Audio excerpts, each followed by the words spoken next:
Coconut farmers can look forward to having additional income from the industry. This with government seeking ways to stop the coconut industry from the alternative fuel needs of the country. Freddy Abando with the details.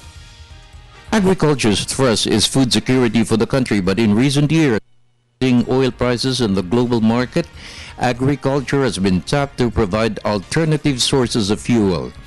Ethanol from sugar, biodiesel from coconut. Coconut tops the export list of agricultural products. The country earned $1.5 billion in 2011. Increasing demand locally with the production of biodiesel will raise prices of coconut in the world market and guarantee higher incomes for farmers. Agriculture's Secretary Proceso Alcala is finding ways to improve incomes of farmers through the production of biodiesel. Naghahanap tayo ng industrial use ng ating crude coconut oil. Ang problema po, 80% kasi po ng total crude coconut oil natin ay ini-export natin. So they have, hawak nila yung baraha.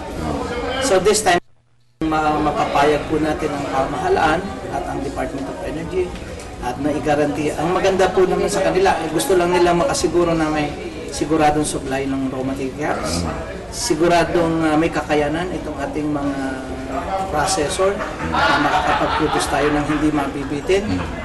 Yun lang po ang hinihingi nila.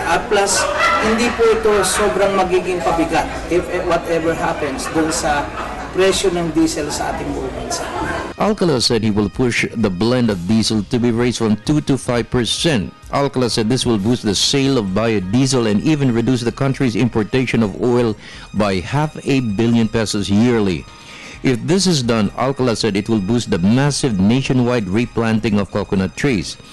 Alcala said the 5% blend will require 350 metric tons of crude coconut oil, which the coconut farmers can supply. Ang maganda po nito, this is really done para po para mapabilis at makita po mabilis yung hindi po tayo kukulangin ng raw materials.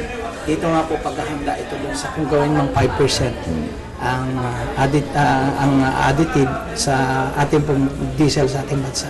For the People's Television Network, this is Freddy Abando reporting.